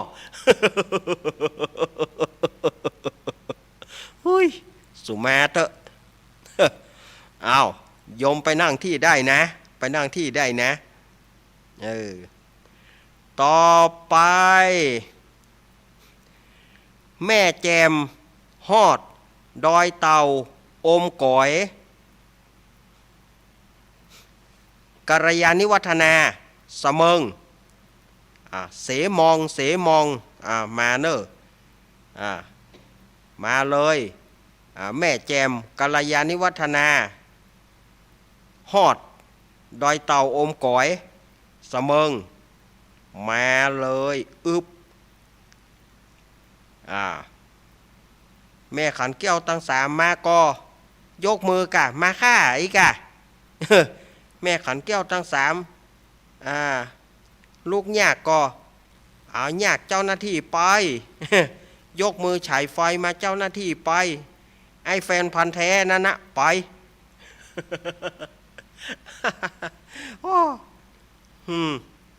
ไปฮับสั่งมาไปฮับสั่งมาสั่งขตานนะไปฮับสั่งมาโอ้โหพี่น้องตังดอยเต่าเฮาก็มาฮอดก็มาบ่ปุ้นนะอมก่อยก็มาพี่น้องปากกยอเฮาพี่น้องปากกยอตังอมก่อยก็มาตังกัลยาณิวัฒนาก็มาโอ้หลายตีเนาะพี่น้องเฮาหลายเผ่าเปิ่นมาอยากจะตานอ้าว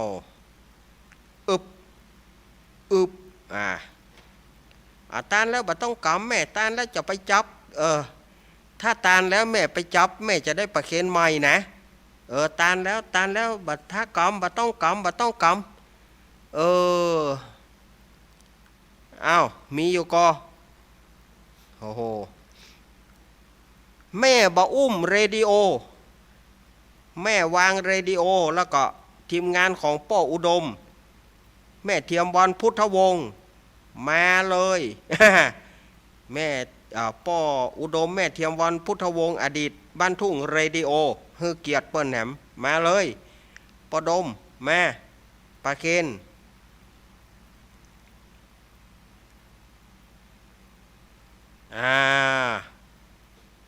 แม่บ่อุ้มเรดิโอแม่วางเรดิโอสีปันเงินสัมปะตองมาสีปันเงินสัมปะตองมาโอ้โหหนาป้านแต่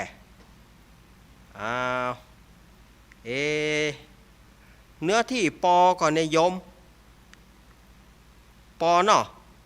ถ้าบ่ปอก็แบ่งเป็น2 แถว 3 แถวได้อยู่ก็หาครัวนี่นะเนาะเอาบ่แม่วางเรดิโอเรียบร้อยนะบ้านแป้นเรดิโอ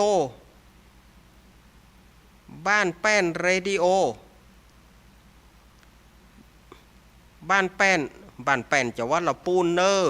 พี่น้องยองมาสถาบันแป้นละปูนมาเนอมาประเคนประเคนแล้วมันต้องจับจับตะไดประเคนใหม่มันต้องกำมันต้องกำสถาบันแป้นสถาหลายตีหลายตังในจังหวัดละปูนเนาะ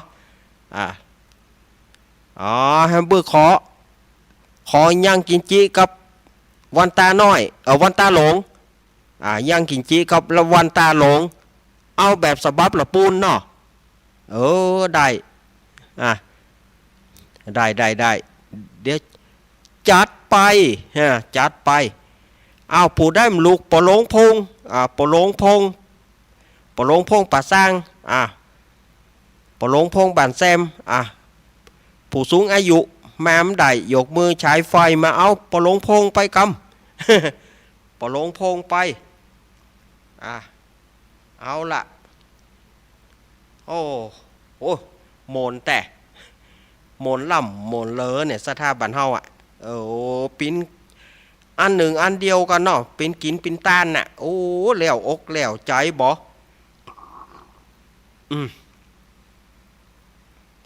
เอาไหนแถมไผ่มันได้มามันได้มายกมือใช้ไฟมาปลงพงจะไปเอายกมือใช้ไฟมาปลงพงจะไปเอากับป้อนันซิดกูนาการเนอร์ป้อนันซิดป้อนันซิดหนองเจดีป้อนันซิดกูนาการป้อนันซิดไปเอาผมคนหนึ่งป้อหลวงพงคนเดียวคงแปะละป้อนันซิดไป เฮาต้องจำหมดphảiอยู่ใกล้มือเฮาแน่เฮาต้องบ่ใจใจนะขอ ขออย่างเดียว เอาเกือบเสี่ยงแล้วนะเกือบเสี่ยงแล้วนะเอาไผ่แถมอันบ้านโฮงอย่างนั้นเปิ้นเลี้ยวไปละเนาะเอาละบ่หมดละบ่โอ้พี่น้องตังเชียงใหม่นอกเหนือจากนั้นแถมพี่น้องตังเชียงใหม่ละปูนที่นอกเหนือจากตัวแทนของสถานีแถมเอามาเอามาพี่เอาปลาเค้นพี่ปลาเค้นพี่เอาไปนางตีไปนางต่างเนอะนางเก้าอี้เนอะโอ้เอาต่อไป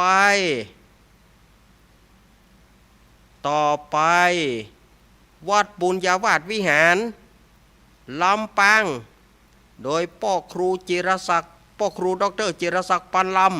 ำและเจ้าหน้าที่ทุกท่านมาประเคนก่อนพ่อครูนั่นเอาแล้วก็พี่น้องลำปาง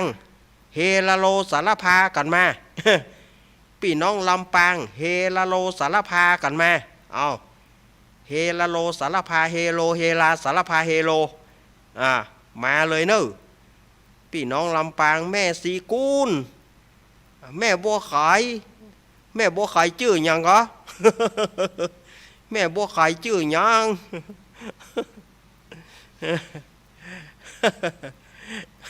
ถามเปิ่นได้แม่บัวไข่ชื่อหยังไงเนี่ยเนาะอ้าวแม่โอ้สถานลำปางก่อนนักหนาป้านเนอโปรดโทเอาอันนี้แม่เอาแสลงที่แม่เขียนน่ะเอาแสลงมาให้เฮาหยิบแสลงมาให้เฮาแสลงที่เขียนน่ะเอาลำปางเอาไผ่ลูกมาบ่ได้ยกมือฉายไฟมาเอาพ่อครูวิ่งพ่อครูดรจิรศักดิ์ปันลำท่านผอ.สถานีเอาวิ่งกำลังพ่อครู เอาพ่อครูวิ่งโอ้โหช่วงนี้เหนื่อยนะเนาะถ้าล้ำออกภาษาไปแล้วก็ง่อมหามาเนอะกิจกรรมมื้อนี้นะ ถ้าว่าอย่างก็ถ้าว่าโป้นจากออกภาษานี่ง่อมหามาเนอะกิจกรรมนี่มีแล้วนะต้องไปว่ากันปีหน้าบนเนอะแม่เกี้ยวสิงเกี้ยวแม่น้อยตาโถกแม่น้อยอูตูดีมาหรือยังมาแล้วก็ปลาเคนเร็วโอ้แม่เกี้ยวสิงเกี้ยวเขาเนาะ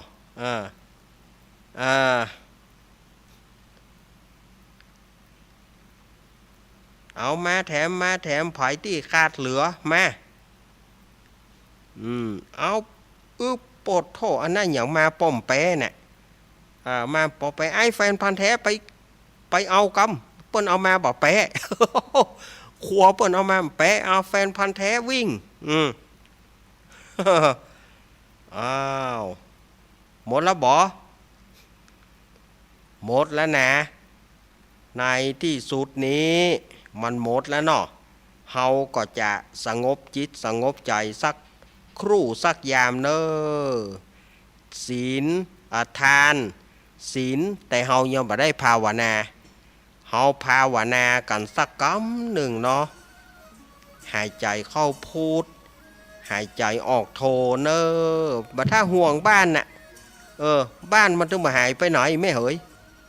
บัดถ้าห่วงบ้านเนอะ หายใจเข้าพูดหายใจออกโทวิทยุจะดับไปสักครู่หนึ่งเนอะโยมเนอะหายใจเข้าพูดโทพูดโทพูดโทปฏิบัติได้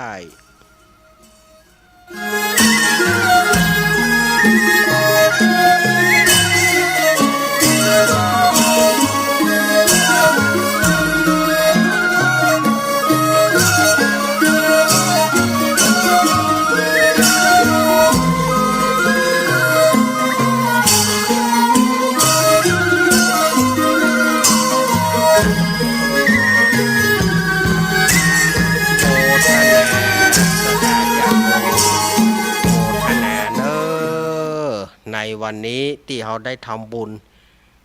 ศรัทธาญาติโยมบัดเดี๋ยวนี้เราได้ประเคนนอศรัทธาญาติโยมดังที่อาตมากล่าวมานี้สาธุขึ้นพร้อมกันสาธุสาธุสาธุอนุโมทามิต่อไปฮับปอนเนอศรัทธาญาติโยมหยาดน้ำเนอหยาดน้ำก็เดียวก็เฮาแผ่เมตตาเฮาก็ญาติทำเกิงหนึ่งนะ ญาติโยมก็ท่าหยาดน้ำตะมอตะกี้เนาะ ยะถาวาริวหาปุราปริปุเรนติสาครังเอวะเมวะอิโตทินังเปตานังอุปคปติอิชิตังปฏิตังตุมหังคิปะเมวะสมิสตุสัพเปปุเรนตุสังกปาจันโทปนารโสยถามณีโชติรโสยถาเอวังหนตุสัมปติฉามิอิมินามัทุบุภาราจะตานังกัปปิยะพันดะตายาวัตถุนานาสปริวารตานังสาเพสธารณะสปะโรกิยะโรกุตระสปสัมปตินังยาวานิปานาปัจจโยโหนตุโนนิจังดีและอาจจะในวันนี้ก็หากว่าเป็นวันดีสริสุภะมังคาละอันประเสริฐล้ำเลิศยิ่งกว่าวันและยามต่างหลายวันนี้หากได้มาเป็นวันเดือน12เปงมาจุจอดรอดเติงตันยามุราสธาตั้งหลายกับบาลาเสยังจะหิตอดีตประเพณีบัดนี้หมายมีมูลราสธาจุผู้จุคนแต่ละสถานีแต่ละจุผู้จุคนต่างตนก็ต่างเป็นเก้าพร้อมไปด้วยลูกเต้าเหล่าหลานก็ได้ป้ากันสรงคงควายตกแต่งพร้อมนำมายังจตุปัจจัยไตยตานมูลฝูงนี้เพื่อจักแม่อุทิศนาบุญส่วนกุศลมูลฝูงนี้ไปหาปิตามารดาพ่อแม่ตั้งเท่าแก่สัมพัทธวงศาญาติมิตรพี่น้องอันได้ล้มหายตายจากไปเป็นผีตายเก่าเน่าเมินเจนข้าวกุนเป็นเก้าเจนข้าวกุนเป็นแดนแสนเจนข้าวกุนเป็นขนาดร้อนว่าเขาเจ้าตั้งหลายได้วางจิตวางใจอารมณ์อะไรไปบ่จ้างร้อนไปตกอยู่ระหว่างจตุระอบายภูมิทั้งสี่ตายไปเป็นผีเป็นเพศตุกขเวทเวทนาสิ่งสถิตโภคาตามฐานะที่ได้ที่หนึ่งก็ดีฮ้อนก็บ่ได้อาบอยากก็บ่ได้กินขออัญเชิญพระภูมินตนผ่านแผ้วคืออินตาตนแก้วตนมีเตจะอิทธิฤทธิจงนำเอาบุญส่วนกุศลมวลฝูงนี้จงไปรอดไปถึงยังเขาเจ้าตั้งหลายที่ได้เอ่ยชื่อเอ่ยนามมาแล้วไปรอดเมื่อเจ้าเฮือเป็นเข้าไงไปรอดเมื่อควายกับไก่ไปเป็นแผ่นเสื้อและแผ่นผ้าร้อนว่าไปรอดเมื่อค่ำเมื่อลูนปุ่นล่าขอเฮือได้ไปเป็นข้าวทิพน้ำทิพสิประการเฮือไปเป็นเครื่องงะอลังการไปจุเหยื่อกุประการนั่นจุงจังมีร้อนว่าเขาเจ้าตั้งหลายที่ได้เอ่ยชื่อเอ่ยนามมาแล้วนี้ได้รับเอาของกินของทานได้กินได้บริโภคแล้วแผ่ภายในบุญส่วนกุศลมวลฝูงนี้มาหายังลูกหลานที่อยู่ทางนี้เฮือได้อยู่ดีมีสุขพ้นจากอุปัทวะกังวลอันตรายพ้นจากเคราะห์ต่างหลายมาเฮือได้มาใกล้ทีฆาการบัดนี้ขอน้อมนำมายังโจกปีโจกเดือนโจกวันโจกยามอายุปีอายุเดือนอายุวันอายุยามไปใจในทีฆาการบัดนี้ยามนี้นั้นจงจังมียังบ่เต้าแต่นั้นส่วนหนึ่งจักตานไว้กับตนตัวตานไว้ภายภาคหน้าตามไปหาเทวบุตรเทวดาพ่อเกิดแม่เกิดปู่แทนญาติแทนเจ้ากรรมในเวรสัพพสตา สัพพวิญญาณที่บ่มีไผกินไผตานเฮอเป็นเป็ดอสุรกายบ่มีเสื้อผ้าปอกกายาบ่มีโภชนะอาหารก็ขอเฮอได้มารับภารณบุญสุขกุศลมาพัตตานุโมทนา มวลฝูงนี้เฮือไปรอดไปถึงยังเขาเจ้าทั้งหลายนั่นจุงจักมียังบ่เต้าแต่นั้นส่วนหนึ่งจักตานไปหายังสวัสวาสันฐานะที่นี้เทวบุตรเทวดาทั้งหลายมีต้นว่าลูกขาเทวดาอันว่าเทวดารักษาต้นไม้ปาปตาเทวดาเทวดารักษาห้อมห้วยปูรอยอากาศเทวดาอันว่าเทวดารักษาไปบนหนอากาศมเหสีขาเจ้าเทวดาอ่านว่าเหล่านางฟ้านางสวรรค์ตั้งหลายพญาอินทร์พญาพรหมพญายมราชตนจำบุญและจำบาปตนจำน้ำหยัดไม้ตันเต้าจตุโลกปลาตังสี่นางนาไทยธรณีสลีคุตอามาตคุดนั่งน้ำประไมสวนขอได้มาพัตตานุโมทนายังวรขีญาณบุญแห่งมุรสธาตั้งหลายเฮอได้นำเอารายชื่อตั้งหลายนั้นไปใส่ในสวนาปตาราบเงินราบคำสนามจำจื่อไว้ใกล้ต่อหน้าตันตาฉายะอีว่าเปรียบเหมือนดาห่มและเงาอนุนไปยินดีนับไปเจียมเนื้อเจียมตนนั่นจุงจักมีเตี้ยงแต่ดีหลีอาทาสิเมอากาสิเมยติมิตาสขาจะเมเปตานังทักขินังทัชชาปุเพกตมนุสรังนะหิรุนังวาโสโกวายาวัญญาปริเทวนานันตัมเปตนะปัเปตานามัฏฐายะเอวัมปิฐานติยาตโยอายัญจโขทักขินาทินาสังคัมหิสุปฏิทิตาติคารตังหิตายสถานโสปกปติโสยาติธรรมโมจะอายังนิทัสสิโตเปตานาปูจาจักตาอุลาลาปรัญจปิขูนามนุปทินังตุมเหหิปุญญังปัสสุตานปกันติสัปปิติโยมิวัชันตุสัพพโรโกวินาสตุมาเตภวะตวันตารโยสุขีติกายุโกภวะอภิวาตานาสีริสานิจังวุธาปจายโนจัตตารโรธรรมาวัฏันติอายุวันโนสุขังพระลังสาธุสาธุสาธุโอ้ไปก็ได้ลืมหมอบป้อจานเอาไปก็ได้ไหมป้อหลวงพงไหม หมอบนะครับ เจก็ห่วมหมอบตัวหมอบป้อจานนึชาปิติโยเมวะจันตุสัพพะโลโกวินาศตุมาเตภวันตวันตารายโยสุขีติกายุโกภวะพิวาตานาสีดิสานิจังวุธาปัจจายโนจตารโรธรรมาวัฏันติอายุวันโนสุขังปะลังแผ่เมตตาเนออันนี้เอาแบบฉบับละปูนเนอได้เล่นละครเหรอครับ ก็น่าจะตันอยู่ถ้าบัตรตานก็แล้วไปบัตรตานก็จะเอาอย่างอื่นไหมประเด็นที่4:30แล้วครับทำบัตรตานก็บ่เป็นหยัง อิตังตานากัมมังนิปานาปัจจยโยโหตุโนนิจังอิตังศีละกัมมังนิปานาปัจจยโยโหตุโนนิจังอิตังภาวนากัมมังนิปานาปัจจยโยโหตุโนนิจังยังกินจิกุสาลังกัมมังกัตตาปังสะเปหิกาตังปุญญังโนอนุโมตันตุสุนันตุปนโตเยเตวะอาสามิงคาเนอาทิคาตาติคาโยกาสัทธาหนตุสัพเปสัตตาสุขีอาตานังปาริหารันตุมาตาปิตาโรสุขิตาหนตุทุกขาปามุจจันตุสัพเพญาตกาสุขิตาหนตุทุกขาปามุจจันตุสัพเพอัญญาตกาสุขิตาหนตุทุกขาปามุจจันตุสัพเพปิสาจาสัพเพยักขาสัพเพเปตาจะสุขิตาหนตุทุกขาปามุจจันตุสัพเพนาคาตาสุขิตาหนตุทุกขาปามุจจันตุสัพเพเตวาสุขิตาหนตุทุกขาปามุจจันตุสัพเพอาจาริโยปัจจยาสุขิตาหนตุตุขาปามุจจันตุสัพพะสัมปติโยสามิชันตุโววันตามีพุทธังสัพพะเมวะโตสังฆามันทะเมพันเตวันตามิธัมมังสัพพะเมวะโตสังฆามันทะเมพันเตวันตามิสังฆังสัพพะเมวะโตสังฆามันทะเม พันเตวันตามิคาโรปัชชายาจาริเยสัปปะเมวะโตสังคามันทะเมพันเตวันตามิกัมมะทานังสัปปะเมวะโตสังคามันทะเมพันเตวันตามิอารามเมพัทธสีมังสัปปะเมวะโตสังคามันทะเมพันเตวันตามิเจติยังสัพพัทธาเนโสปฏิทิตาสเรราตาตุโยมะหาโพธิงสักการังพุทธโรปังสัทธานาคะโลเกเตวะโลเกพรหมะโลเกชัมปูติเปรังกาติเปสาเรราตาตุโยเกสาธาตุโยอาระหันสาธาตุโยเจติยังคันทะกูติง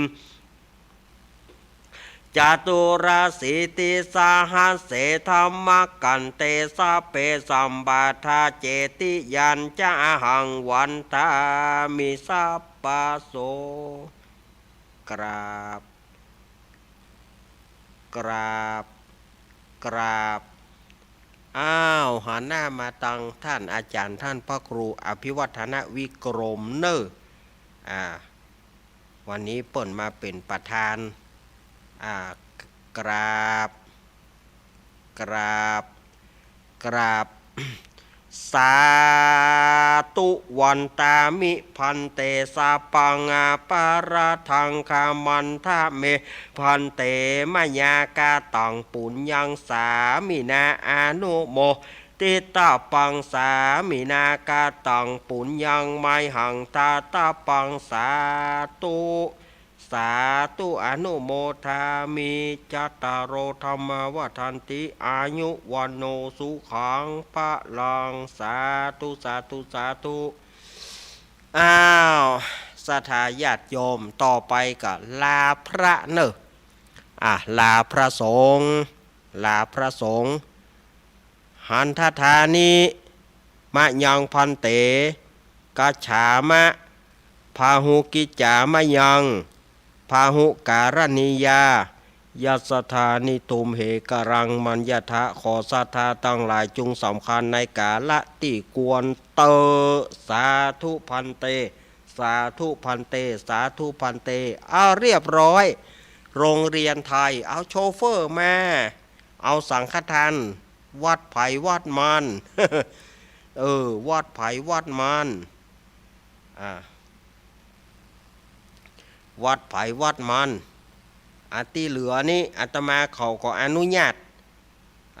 อาตมาอนุญาตเนอศรัทธาญาติโยมอนุญาตเธอศรัทธาญาติโยมเอาไปกินกันได้นะเอาไปกินกันได้เนออนุญาตเนอไผ่ต้องการข้าวต้มขนมเอาไปเลยก็กิจกรรมวันพระวันศีลวันนี้ก็เรียบร้อยไปด้วยดี โอ้เหนื่อยแต่ศรัทธาญาติโยมเหยเหนื่อยก็ อดเอาบ่เมินมาก็ออกภาษาแล้วออกภาษาแล้วได้ง่อมหามันนะกิจกรรมนี้นะ ได้ง่อมหามันนะปีหน้าพวกก้อยว่ากันใหม่นะกิจกรรมฟังธรรมเข้าภาษานี่ตัวหน้าอังการหน้านี่อาตมาจะได้เอาธรรมมหาจารย์มาเทศน์เริ่มตั้งแต่วันที่16ไปต้นไปจะได้เอากันทัศปรทัศปรสำหรับชะตาของผู้ที่เกิดปีหนูผู้ที่เกิดปีใจเปิ่งหนูศรัทธาญาติโยมปีใจเปิ่งหนูนี่ก็คาถา19คาถาสำหรับทัศปรเนาะทัศปรสำหรับชะตาของผู้ที่เกิดปีหนูปีใจเปิ่งหนูนี่นะอาตมาจะเอามาเทศน์เอาศรัทธาญาติโยมเอาก้อยก้อยอุ้ยก้อยอุ้ยเดี๋ยวให้ลูกหลานมาฮับเอาอยู่ในนี่ก่อนอยู่ในนี่ก่อนบ่ต้องลูกตัวเปิ้นเดี๋ยวให้ลูกหลานมาฮับเอาอุ้ยแหะลึงแน่ โดนเคียนเนอะตีป้าบนะ อ้าวอ๋อลูกหลานเปิ้นมา ลูกหลานเปิ้นมาฮับแล้วเอาอ้าวคนใดที่ลูกหลานยังบ่มาเตื้ออยู่ในนี่ก่อนบัดถ้าออกไปเตื้อมันอย่าก็ออกไปยากไปผะเลิดผะเลอจะลำบากอยู่ในนี่ก่อนอยู่ในนี่ก่อนสถาญาติโยมสาธุชนทั้งหลายพิธีกรรมกิจกรรมก็เรียบร้อยไปเหมือนกับอาตมาก็จำลองวันพระวันศีลมาจำลองวันพระวันศีลให้สถาญาติโยมได้ฟังธรรมกัน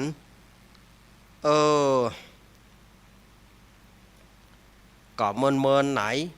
ภาษาในกระเตื้องนะสถาญาติโยมภาษาในกระเตื้องภาษาในกระเตื้อหนึ่งจะได้มามาจ่าสถาญาติโยมนำกิจกรรมเยอะๆมาเมินไหนก็จะเอากิจกรรมต่างๆมาเหตุกรรมหนึ่งสถาญาติโยมตอนนี้ก็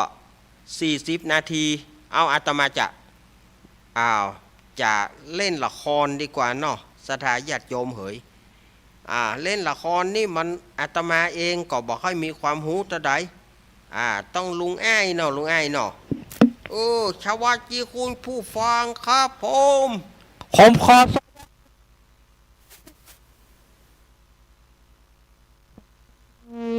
ปีโอ้ยพอมาห้องจึงอยากจึงตู้บอกเลยหาว่านี่ว่าช่าห้องแล้วบ่เฮ้ย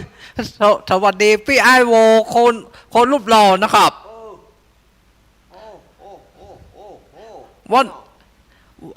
วันนี้ไอ้ก้อนโบมาก่อครับมันวันนี้นี่มันก็แม่เนี่ยแม่อยู่เห็นว่าอีป้อยังจะไปโชงงี้หรอว่าไงยังไปโชงป้อไงมาส่งพี่ไอโวคนรูปหล่อเฮาน่ะเนี่ยก็ดีอยู่บ่เฮ้ยได้บัตรตาเถื่อเตื้อในแกนเนาะลูกยอ ยังได้ลูกยอเนี่ยยังได้ลูกยอก็กำยอเนี่ยยู่ลูกยอก็บัตรตาเถื่อเนี่ยบัตรตาเถื่อเนี่ยอันที่มันเหม็นน่ะฮะเน้นถ้าเน้นบอกเล่นละครที่แต่เจ้ามันสับหูผมว่าไอโวคนรูปหล่อเนี่ยนะถ้าบัเล่นเน้นวันนี้บัเล่นละครคือผมเนี่ยนะมันจะเอาเลือดหูดังเน้นออกหรอกอย่างอันล่ำเหลืออย่างใดไปลักเล่าขวานกันแกอย่างใดแบบเดียวนี่แต่อยู่ก็ว่าไปลักเล่าขวานกันไปได้เล่นกันเล่นลุงไอ้จะเล่นเรื่องอย่างมาเรื่องวันนี้ไงวันนี้เราเล่นละครเรื่องอะไรอย่างครับกับเธอทุนหัวอะไรกับเธอทุนหัววันนี้ไงมีตัวอีกมีปิกเตอร์ปิกเตอร์ทุนหัวอีเนาะกับเธอทุนหัวนี่มันก็เป็นคำไทยไปเนาะปิกเตอร์ทุนหัวอีเนาะว่าได้ชีวิตมันต้องอันนี้ต้องคนหนุ่มไอ้ย่าคิงมาคิงมาแตนป่อคิงแตนป่อหม้อกว่านักมันกวักมือแม่นนึกว่าหยั่งอย่างเล่นละครอันนี้ปักคนัดกะครับเย่งมันเย่งใหญ่แกจะเอาเสียงคนหนุ่มมันเย่งบ่ใหญ่หูย่าย่าเหยย่าเหย สวัสดีครับคุณผู้ฟัง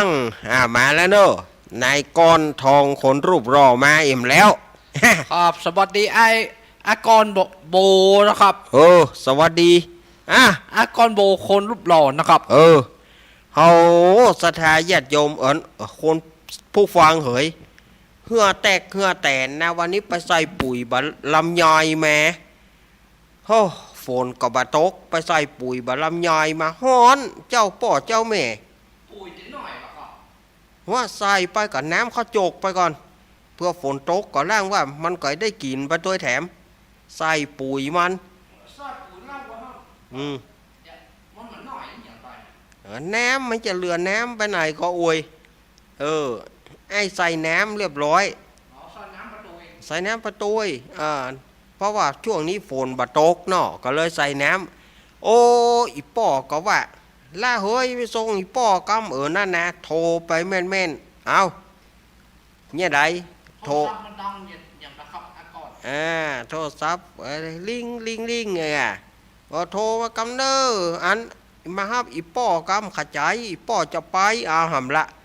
ก็จำเป็นนะครูผู้ฟังเหย สร้างปุ๋ยเล่าว่า สวะปุ๋ยก็เปิดก็เดียวปิกไปประมาณ6 โมงไปไม่ย่อมมืดเด้อลูกปิกไป6 โมงไปบ่มืดเด้อได้ไปใส่ลืมแหมน้อยแหมสัก2-3 ต้น ครับตะกี้อีป่อว่าเรื่องอย่างก็กับเธอทุนหัวกับเธอทุนหัวอีป่อย่าต้องการเสียงแบบคนหนุ่มได้ชีวิตผมนะครับ โอ้ยตุกก็ตุกหิวก็หิวมีเป็ดตัวเดียวกับปากแปบแพมแลม มีเมียก็อยู่ด้วยกันนั่นนะครับกำแรกแน่โอ้ก็อย่างว่านั่นเนาะอู้กันถ้อยทีถ้อยอาศัยกันจะไปก็บอกคือเฮาอันอย่างว่าเนาะพ่ออย่างลูกโต่งไปโอ้ยลูกให้ว่ามันให้ยี่หยังก็ว่าแม่มันหยังบ่พอแปลว่าแม่มันหอบผ้าหอบครัวหนีตัวบ่าวโอ้กึดใจกึดไปหนอใครเอาสักกำขอปะกำหรออีหนอกึดจะฆ่ามันก็จะได้ติดขอกล่าติดขอกละไอ้หมาน้อยดำคอมอมแคมแมมเนี่ยมันจะไปอยู่อย่างใดหะมอก็อะไรก็บ่หมาน้อยหะมอโทรศัพท์ไปก็บาฮับนะถ้าจะเปลี่ยนซิมเรียบร้อยอย่างใดเอากระบอกเสียงวิทยุเนี่ยเนาะแม่มันเฮ้ยใบอินดูป่อมันก็อินดูลูกเนอปีกแม่เนอไอ้ฮืออภัยเสมอเฮ้ยเจ็บถ้าบอกปีกแม่นี่นะขอให้ปีกแม่เหียเตอะเอ็นดูไอ้น้อยมันไอ้หมาน้อยตาดำคอมอมเอ็นดูมันลูกเขาแล้วมันจะอยู่อย่างใดปิ้งมาเหียเนอปิ้งมาเหียอีดูมันเนอ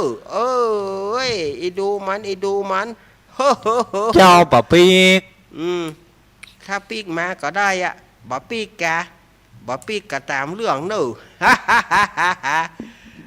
ถ้ามันปีกมาก็ดีเนาะคุณผู้ฟังเหยถ้าปีกมาก็ดีนะถ้าบะปีกก็บะเป็นหยังตัวcứเติงหาลูกก็เอาแหมละเอาอังการหน้าจะใส่ฮื้อดูอังการหน้าจะใส่ฮื้ออัน5 ปอกนี่อย่างก็มันบะเล่นฮื้อเฮ้ยเครื่องกระจายเสียงนี่นะกะตะกี้ก็ชาติบัดได้ชาติมันเพราะว่าไฟมันอยู่ได้เมินถ้าถอดออกมันตีถ้าถอดออกนี่มันได้แต่ถ้าบัดถอดออกเนี่ยมันบัดเข้าจะไปจักมันต้องเตือนหน้าจะมาเล่นเพลงฮื้อเนอวันนี้เพลงมันแบบเป็นใจเห็นละถ้าจะได้โดนธาตุเล็กแต่อีโตเห็นละสถาญาติโยมเหยพ่อแม่พี่น้องเหยมาเป็นยังเนาะเดี๋ยวตีหน้าไอ้ก้อนอังการหน้าไอ้ก้อนมาเล่นฮื้อใหม่การหน้าไอ้ก้อนมาเล่นฮื้อใหม่โอเคโอเค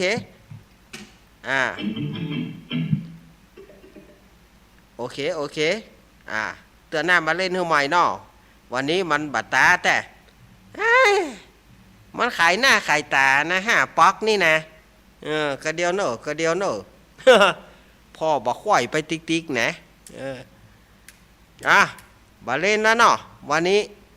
มันจะเล่นกล่อมตันได้อีกอย่างเวลาก็ไล่โก้นมาละสทายญาติโยมเหยอูสเปเหระไปก่อนเนาะอูสเปเหระให้มันจบไปเหรอวันนี้สทายญาติโยมช่วงของไปเตะมันจะไปแกะมัน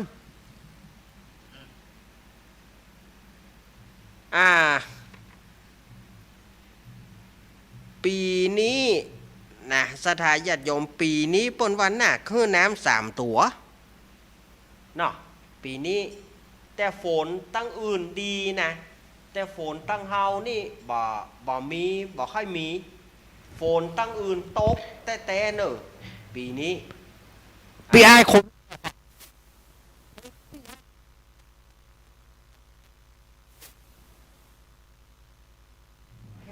ปันจ่ายยายnó có đây phải quá mà nhà anh long phôn vô như nhà cái dây chả trong xã sàng thì công nhà trồn luôn nám pin như nhà trông mình léo hiểu mìnhมื่อใดก็เล่นอย่างเอี้ยเมื่อใดก็เล่นอวยอย่างเอี้ยเนี่ยกันเดียวเนอะจะวางเจ้าของมันหยวกพี่ไอ้คนลูกหลอนนะครับว่าเพิ่นอยู่หอว่ะเนี่ยก็จะบอกมาอย่างไอ้ย่าเฮ้ยเอาไปอย่างเงี้ยของขี้ไงอีป้อบอกเอาไอ้เนาะมันขายหน้าขายจ่าเฮ้ยขายหน้าขายจ๋าแต่ว่าคนที่อยู่หอมันมาเตียนพี่ไอ้คนลูกหล่อเนี่ยเอาของเปิดไปจุ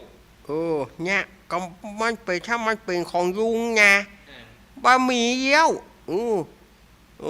มันเดี่ยวเตียวลูกยำเจ้าจะไม่ได้มาเบาเยี่ยวจะโก๊กมันบักโกก็บุบจนเลี้ยวคำจี้ถ้าเป็นของเฮาเนี่ยเนาะมันเนี่ยพุทโธธรรมโมสังโฆอยู่เนี่ยจริงว่า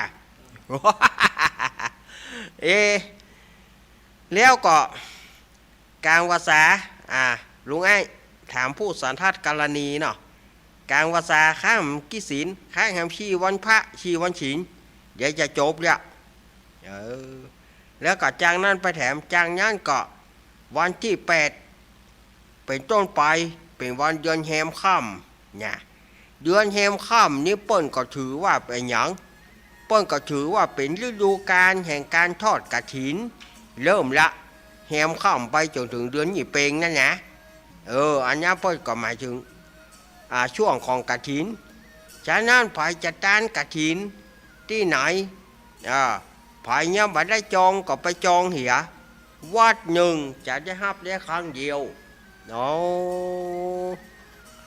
สมมติว่าคนนั้นมีกองหนึ่งแล้วแหมกองหนึ่งเนี่ยมันมาเมื่อรุนน่ะบาได้มันผิดวินัยสงฆ์บาได้ก็สมมติเนาะยอดเปิ้นหนาหนาเพียงไหนก็บาได้จะไปหันแกได้บาได้มันผิดระเบียบผิดวินัยสงฆ์แล้วมันจะบดีกับวัดกับวาของตัวเก่าอันนั้นมันจะบดีมันจะทำความชิบหายไว้วอดฉะนั้นห้ามได้เฉพาะครั้งเดียววัดหนึ่งจะห้ามได้ครั้งเดียวห้ามแล้วก็เพื่อจะเอาธงจะเข้ไก่ไว้เพื่อจะเอาธงจะเข้ปักไว้อย่างว่าที่นี่มีกฐินแล้วมันเป็นสัญลักษณ์ว่าธงจะเข้เนี่ยที่นี่รับกฐินแล้วก็บาสามารถที่จะห้ามต่อไปได้จบเกมถ้าพระป่าหรอพระป่าเนี่ยมาได้เรื่อยๆพระป่าเนี่ยพระป่ามาได้เรื่อยๆจะมากี่กองก็ได้หมดเวลาแล้วลุงไอ้วันนี้เนาะก็ขออำนวยโจกคนผู้ฟังอยู่ดีมีชุกนะ บาดเดียวนี่มันหอยจอกันปลายฝนกับต้นหนาวฝนก็ยังบัดเทียบเสื้อฝนห้าช่างหารามันยังมีอยู่ที่ฟ้าห้องขลึงบึ้งบ้างมันยังบ่มาเตื้อขอสถาญาติโยมอย่าได้วางใจว่าฝนหมดไปแล้วกะบ่หมดเตื้อมันไปกลางประชาอยู่อันนี้เสียงกองอยู่ป้นจีกองกันจุดเนี่ยม่วนดีนะแต่สมัยบัดเดียวมันเกาะเนี่ยเนาะที่ไหนมีกองก็ม่วนนะ วันนี้ก็ขออนุโมทนากับลุงอ้ายเนอะไอ้ก้อนตัวเนอะครับผมแล้วก็ลุงอ้ายตัวครับผมแล้วก็สถาญาติโยมอยู่ดีมีสุขกันกุ๊กคนเนอะอยู่ดีกินหวานตาลต้มโป้นจากตุกโศกโรคภัยแหมบื้น6 โมงก็รายการของท่านพระครูปรัตน์ณัฐพงศ์ทิตวุฒศิริเจ้าวาดวัดดอนจันทร์ก็จะได้มาเตดน้ำเตดธรรมกาเปิ่นจะบรรยายธรรมกาแหมบื้นกับฟังเนอะ6 โมงถึง 2 ทุ่มวันนี้อาตมาลาไปก่อนเนอะอายุวันโนสุขังป้าลัง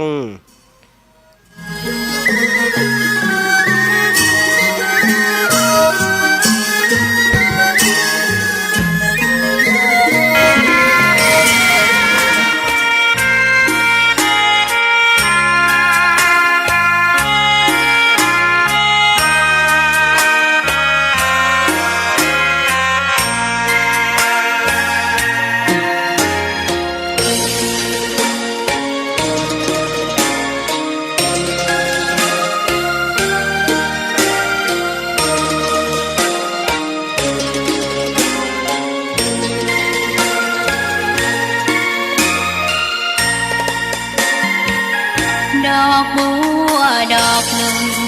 ตึงใจไว้เพื่อบูชาแด่องค์พระศาสดาสัมมาสัมพุทธเจ้ามีความงามเงียบไม่เปรียบเทียบเขาเทียบเราใคร